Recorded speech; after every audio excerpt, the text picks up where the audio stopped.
చేస్తున్నప్పటికీ గుండె ధైర్యం అనే ఒకే ఒక్క ఆయుధం నీ దగ్గర ఉంటే దేన్నైనా ధైర్యంగా ఎదుర్కోవచ్చు.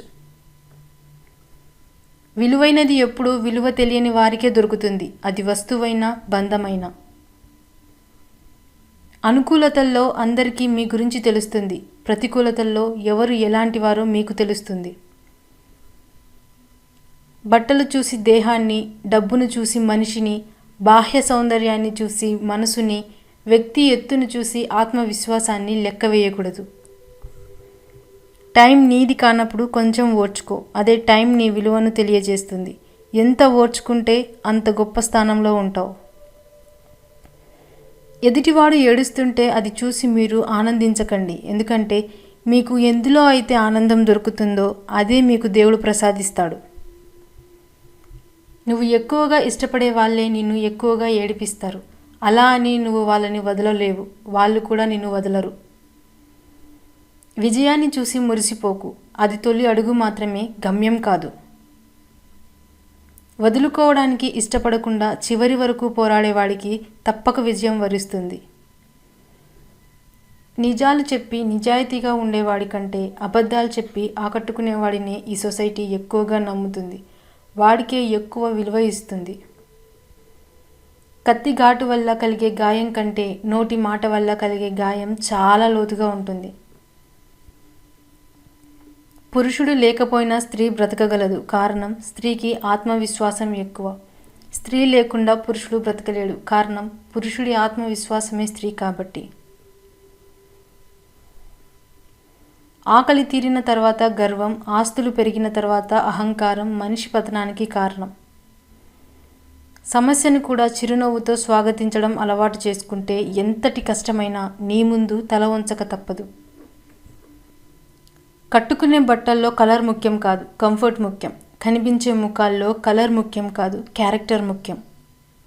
ఆనందం అనేది మనం పొందే అనుభూతిని బట్టి ఉంటుంది, మన వెనుకున్న ఆస్తిపాస్తులను బట్టి కాదు. నిన్ను నువ్వు నిరంతరం చెక్కుకుంటూ ఉండు, గెలిస్తే శిల్పం అవుతావు, లేకపోతే శిల్పివి అవుతావు. మన కోసం ఎదురు చూసే వాళ్ళు మళ్ళీ ఎప్పుడొస్తావు అని అడిగేవాళ్ళు లేనప్పుడు అప్పుడు తెలుస్తుంది మనం ఏం కోల్పోయామో అని. కష్టం అంటే ఏంటో నీకు తెలిసినప్పుడే బాధ్యత అంటే ఏంటో నీకు తెలుస్తుంది. ఇతరుల గురించి నీ దగ్గర చెప్పేవాడిని అస్సలు నమ్మకు, ఎందుకంటే నీ గురించి వాళ్ళ దగ్గర కూడా చెప్పవచ్చు. సమస్య ఎదురైతే వెతకాల్సింది కారణాలను కాదు, ఆ సమస్యను పరిష్కరించే మార్గాన్ని. నిజాయితీగా ఉండడం కూడా ఒక యుద్ధం లాంటిదే. యుద్ధంలో ఒంటరిగా నిలబడడం ఎంత కష్టమో సమాజంలో నిజాయితీగా ఉండడం కూడా అంతకన్నా ఎక్కువ కష్టం. నువ్వు ఎంతమందిలో ఉన్నా నీకంటూ ఓ గుర్తింపు ఉండేందుకు ప్రయత్నించు. గెలిచే వరకు తెలీదు కావలసిన వాళ్ళు ఉన్నారని, డబ్బు సంపాదించే వరకు తెలీదు ప్రేమించే వాళ్ళు ఉన్నారని, పలుకుబడి వచ్చే వరకు తెలీదు పలకరించే వాళ్ళు ఉన్నారని, పైవన్నీ పోగొట్టుకుంటే కానీ తెలీదు ఎంతమంది మనతో ఉన్నారని. మనసుకు తగిలిన గాయం వల్ల మనిషి క్రూరంగా లేదా నిశ్శబ్దంగా మారుతాడు. అబద్ధాన్ని నమ్మడం తేలిక, నిజాన్ని తెలుసుకోవడం కష్టం. మీకు గౌరవం లేని చోట ఉండాల్సిన అవసరం లేదు. మీ కన్నీళ్లకు విలువ ఇవ్వని వారి కోసం అస్సలు బాధపడాల్సిన అవసరమే లేదు. ప్రేమ ఎక్కువ ఉన్న వాళ్ళకే కోపం కూడా ఎక్కువగా ఉంటుంది. అర్థం చేసుకుంటే ఆ రిలేషన్ ఎప్పటికీ నిలిచి ఉంటుంది. అలిసే వరకు ఆడితే అది ఆట, గెలిచే వరకు చేస్తే అది యుద్ధం, చచ్చేంత వరకు బ్రతికితే అది లైఫ్, చచ్చినా కూడా బ్రతికితే అది మంచితనం. కష్టం విలువ, ఇష్టం విలువ ఒకరు చెప్తే తెలిసేవి కావు. కష్టాన్ని ఇష్టాన్ని స్వయంగా అనుభవించి అనుభూతి చెందితేనే తెలుస్తాయి. లేదంటే ఎదుటివారు పడే కష్టం తేలికగాను అనిపిస్తుంది, చూపించే ఇష్టం చులకనగాను కనిపిస్తుంది. ఈ సొసైటీలో బ్రతకాలి అంటే మంచితనం, మొండితనం మనుషుల మీద చూపించాలి, మొండితనం పరిస్థితుల మీద చూపించాలి. నలతపడని కళ్ళు ఉండవు, కలత చెందని మనస్సు ఉండదు. కళ్ళు ఏడ్చిన ప్రతిసారి మనసు బాధపడాలని లేదు, కానీ మనసు బాధపడిన ప్రతిసారి కళ్ళు ఏడుస్తాయి. సహాయం అవసరమైన చోట సానుభూతి కాదు నువ్వు చూపించాల్సింది, వీలైతే సహాయం చేయి, నీ విధి. అబద్ధాన్ని ఆరాధించే ఈ రోజుల్లో నిజాన్ని నిరూపించడం అంత తేలికేం కాదు. ఒకవేళ నిరూపించినా ఆ నిజాన్ని అందరూ అంగీకరించలేరు. మిమ్మల్ని ప్రేమించిన వాళ్ళు మీపై కోపాన్ని చూపిస్తే దాన్ని మీరు ప్రేమతో తగ్గించాలి, అంతేకాని ద్వేషాన్ని పెంచుకుంటే దూరం అయ్యేది ఒక మనిషి కాదు, లైఫ్ కూడా. కష్టం అందరికీ శత్రువే, కానీ ఆ కష్టాన్ని కూడా ఇష్టంతో స్వీకరిస్తే సుఖమై నిన్ను ప్రేమిస్తుంది. అబద్ధం దర్జాగా బ్రతికి ఏదో ఒకనాడు చస్తుంది. నిజం రోజూ చస్తూ ఏదో ఒకరోజు బ్రతికి భవిష్యత్తుకి చరిత్రగా మారి నిత్యం బ్రతుకుతుంది. సముద్రం అందరికీ ఒకటే, కానీ ఈత వచ్చిన వాడికి ముత్యాలు దొరుకుతాయి, వల వేయడం వచ్చిన వాడికి చేపలు దొరుకుతాయి, నిలబడి చూసిన వాడికి కాళ్ళు మాత్రమే తడుస్తాయి.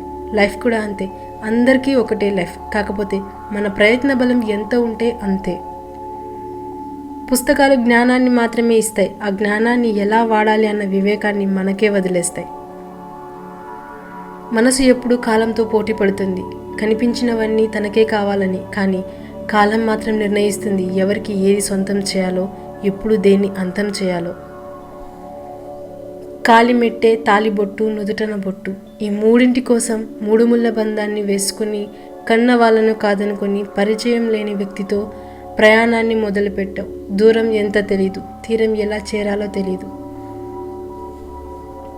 ప్రతి ఇంట్లోనూ వినిపించే అమ్మ మాటలు అన్నం తిని పడుకో, అన్నం తిని వెళ్ళు, అన్నం తిని చదువుకో, అన్నం తిని చేసుకో. కానీ మనలో ఎంతమంది అమ్మ అన్నం తిన్నావా అని ఎన్నిసార్లు అడిగి ఉంటాం?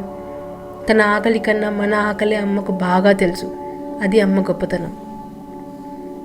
గొడవ జరిగితే కానీ బయటపడవు. అసలు ఎవరి మనసులో ఏముందో చూడటానికి ఏముంది? అందరూ నవ్వుతూ పలకరించే వాళ్ళే. అవసరం ఒకరిది అయితే అవకాశం ఇంకొకరిది. ఆ కోపంలో మనిషి అసలు వ్యక్తిత్వం బయటపడుతుంది. కోపంలోని మనసులో ఉన్న నిజమైన భావాలు బయటపడతాయి. మనం ఏదైనా మౌనంగా భరించినంతకాలం మనం మంచివాళ్ళమే. ఎప్పుడైతే భరించలేక ఎందుకు అని ఎదురు తిరిగి ప్రశ్నిస్తామో అప్పుడే మనం ఎంత మంచి చేసినా అన్నీ మర్చిపోయి మరీ మనకు ఎక్కడా లేని చెడుతనాన్ని అంటగట్టి మనకే తెలియకుండా మనల్ని ప్రపంచానికి ఇంకోలా పరిచయం చేస్తారు. ఎంత విచిత్రమో కదా ఈ మనుషులు. మనం ఎంత మంచిగా ఉన్నా ఎవరో ఒకరి కథలో చెడ్డవాళ్ళమే. కాబట్టి ఇతరులకు నచ్చాలని నటిస్తూ బ్రతకడం కన్నా మనకు నచ్చినట్టు బ్రతికేయడం మంచిది. నువ్వు గెలవాలంటే ఎప్పుడో ఒకసారి ఓడాల్సిందే. వేట మొదలు పెట్టే ముందు సింహం కూడా 2 అడుగులు వెనక్కే వేస్తుంది. పంజా విసరాలంటే వెనక్కి అడుగు తప్పదు. గెలుపు కోసం ఎప్పుడో ఒకసారి ఓటమి తప్పదు. ఓటమి నీదే, వేట నీదే, అంతిమంగా గెలుపు నీదే. మీ జీవితం అతి దుర్భరంగా ఉన్నప్పుడు, పరిస్థితులన్నీ ప్రతికూలంగా మారిపోయినప్పుడు కూడా ఒక్కటే గుర్తుపెట్టుకోండి. వదులుకోకుండా ఉంటే ఒక తాబేలు కూడా ఎప్పటికైనా పరుగు పందెంలో నెగ్గగలదు. జీవితంలోని అన్ని దశల్లో బాల్యం అత్యుత్తమమైనది. నాకు కష్టం వచ్చినప్పుడల్లా అనిపిస్తుంది నేను అక్కడే ఆగిపోతే బాగుండు అని. మొక్కను పెంచండి, పర్యావరణాన్ని రక్షించండి, లేకపోతే భవిష్యత్తులో కాలుష్యం కోరలు అవకాశాన్ని కూడా చీల్చగలవు. నీ జీవితంలో నీకెవరైనా ఏమైనా చేశారా అని నువ్వు ఎన్నడూ ఆలోచించకు. అలా ఆలోచిస్తే నీకు మిగిలేది దుఃఖమే. నువ్వు ఎవరికైనా ఏమైనా చేశావా అని మాత్రమే ఆలోచించు. ఇలా ఆలోచిస్తేనే నీకు అంతా ఆనందమే. ఒకరోజు ప్రేమ స్నేహాన్ని అడిగిందట. ప్రపంచమంతా నేను ఉండగా మళ్ళీ నువ్వు ఎందుకు ఇక్కడ అని. స్నేహం నవ్వుతూ చెప్పిందట, ఎక్కడైతే నువ్వు కన్నీళ్లు మిగులుస్తావో అక్కడ చిరునవ్వులు పూయించడానికి అని. స్నేహం అనే పదం చాలా గొప్పది.